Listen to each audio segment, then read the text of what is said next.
Hello guys, welcome to my YouTube channel physics with MH. Guys, आज के lecture में हम देखेंगे कि एनर्जी क्या है, काइनेटिक एनर्जी और पोटेंशियल एनर्जी क्या है और इनके इक्वेशंस को किस तरह आसानी से डिराइव किया जा सकता है। गाइस, ठीक है। देखें, फिजिक्स दो बातों की स्टडी है, मैस और एनर्जी।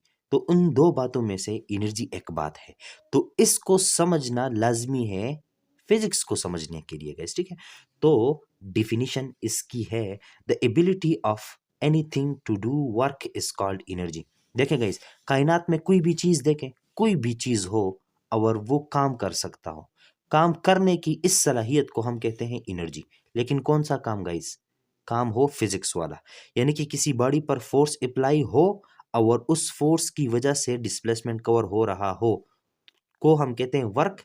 और कोई बॉडी कितना वर्क कर सकता है, उसको हम कहते हैं एनर्जी। यानी कि इस एबिलिटी, यानी कि ability of a body to do work is called energy guys, ठीक है। ये एबिलिटी लाइट के पास भी हो सकती है, तो हम कहेंगे कि लाइट एनर्जी। ये एबिलिटी किसी केमिकल रिएक्शन से भी हमें मिल सकती है, तो हम कहेंगे केमिकल रिएक्शन या केमिकल एनर्जी। ठीक है। ये एबिलिटी हमें किसी न्यूक्लियस से भी मिल सकती है, तो हम कहेंगे न्यूक्लियर एनर्जी। ठीक है।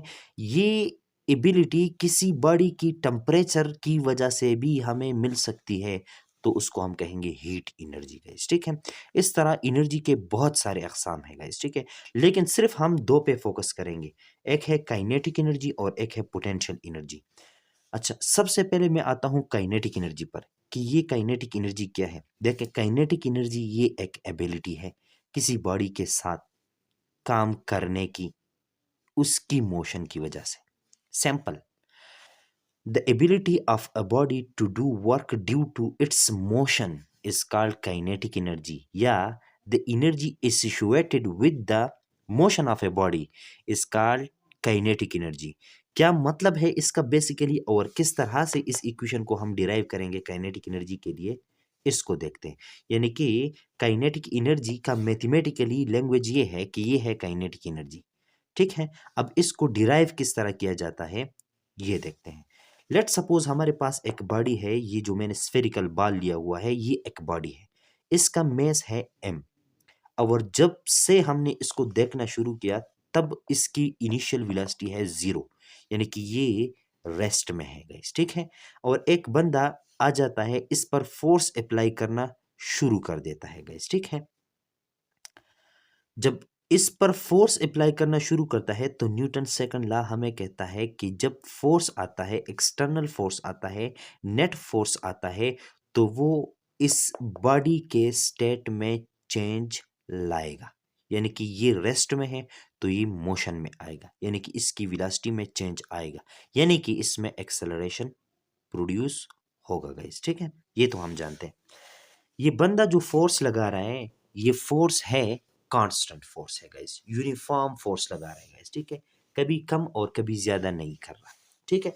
इस फोर्स की वजह से ये बॉडी कुछ डिस्प्लेसमेंट एस कवर कर लेता है गाइस, ठीक है। और इस बंदे ने ये जो फोर्स अप्लाई किया, इस फोर्स की वजह से इस बॉडी में एक्सेलरेशन ए प्रोड्यूस हो गया गाइस, ठीक है। अच्छा, ये एक केस है। अब हम अपने प्रीवियस नॉलेज को यूज करते हैं। वर्क डन की डिफिनीशन क्या है?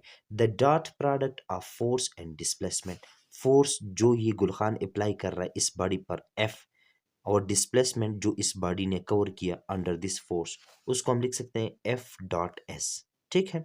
अच्छा, फोर्स भी इस डायरेक्शन में लग रहा है, डिस्प्लेसमेंट भी इस डायरेक्शन में कवर हो रहा है, तो जब हम डॉट प्रोडक्ट को हटाते हैं, cos थीटा लगाते हैं, और cos फोर्स भी इस डायरेक्शन में और डिस्प्लेसमेंट भी इस डायरेक्शन में, तो थीटा कितना है? 0। तो मैंने cos 0 पुट कर लिया। cos 0 कितने के बराबर होता है? 1 के बराबर होता है गाइस, ठीक है। तो ये चीज हो जाएगा 1, ठीक है गाइस।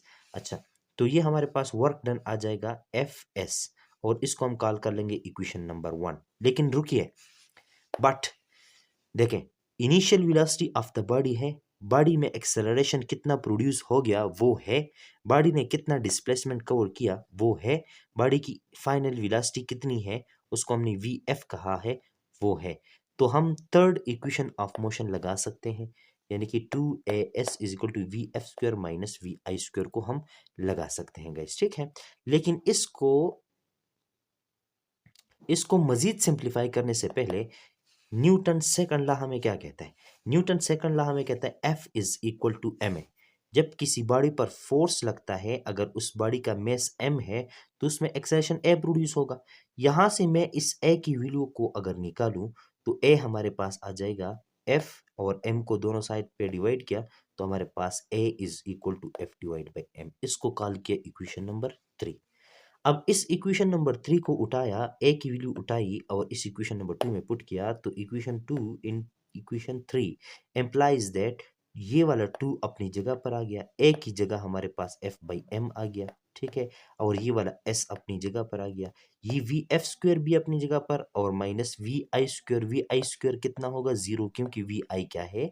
0 है गाइस, ठीक है। अच्छा, अब ये इस m को उठाया, इस वी एफ स्क्वायर के साथ मल्टीप्लाई किया तो एम वी एफ स्क्वायर हो गया। ये 2 जो है इस साइड लाया, डिवाइड किया तो हमारे पास इस साइड बचा एफ एस, और इस साइड बचा F S is equal to half m v f square guys, ठीक है। अब ये एफ एस क्या है कि एफ एस इक्वेशन 1 से आप देखें ये तो वर्क डन है जो कि ये बंदा कर रहा है गैस, ठीक है।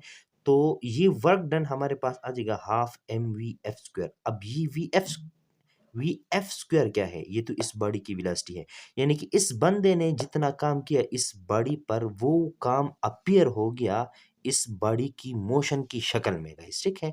और इसके पास अब चूंकि मोशन है, इसकी मोशन की वजह से इसके पास, इस बॉडी के पास एक सलाहियत आ गया, यानी कि काम करने का सलाहियत आ गया गाइस, ठीक है, जिसको हम कहते हैं काइनेटिक एनर्जी। तो ये जो वर्क डन इस बंदे ने किया वो अपीयर हो गया इस बॉडी की मोशन की शक्ल में, तो उसको हम कहेंगे कि भाई इस बॉडी की जो काइनेटिक एनर्जी है, यानी कि इसके साथ जो एबिलिटी आ गई काम करने की, वो है kinetic energy half m v square. अब इस बॉडी के सामने अगर कोई दूसरी बॉडी आती है तो वो इस पर, तो ये वाली बॉडी उस बॉडी पर काम कर सकती है, और इसी सलाहियत को हम कहते हैं काइनेटिक एनर्जी, और ये इसका इक्वेशन डिराइव हो गया। अब हम देखेंगे कि पोटेंशियल एनर्जी से क्या मुराद है, ठीक है गाइस। अच्छा गाइस, तो अब हम डिराइव करेंगे पोटेंशियल एनर्जी के लिए जो इक्वेशन है वो, ठीक है।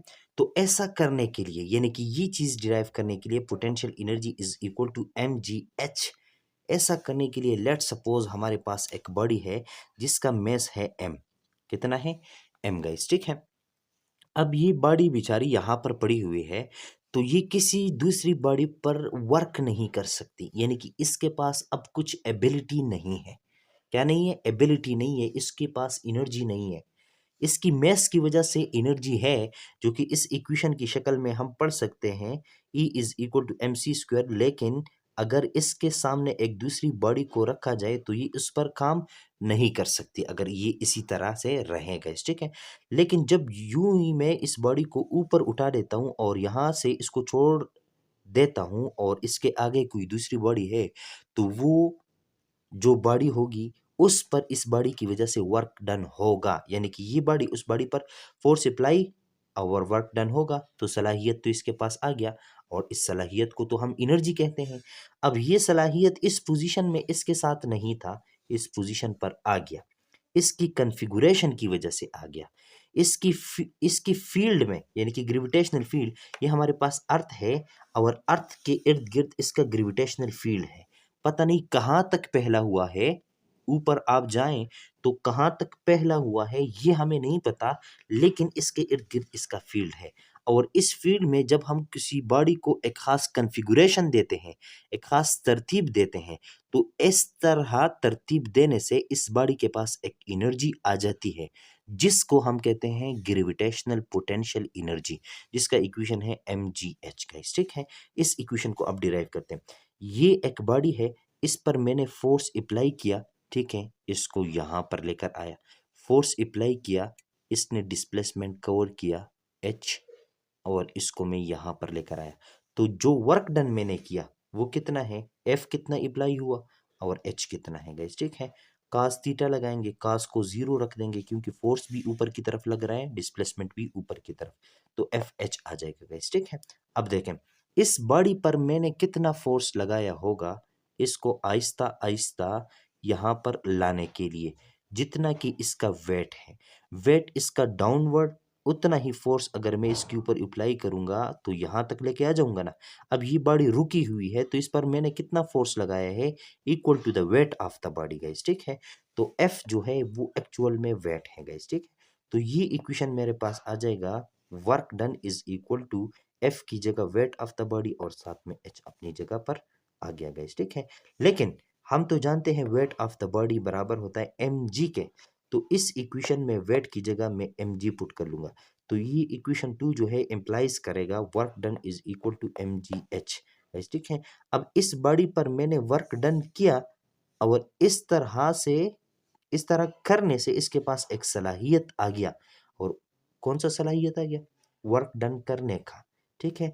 वो कहाँ से आया, मैंने जितने इसके ऊपर वर्क डन किया वो वर्क डन स्टोर हो गया इसकी उस सलाहियत की शक्ल में जिसको हम पार्टिकुलरली कहते हैं पोटेंशियल एनर्जी, गाइस, ठीक है। तो उस सलाहियत को मैंने वर्क डन पोटेंशियल एनर्जी का नाम दिया और वो हमारे पास आ गया एम जी एच, ठीक है गाइस।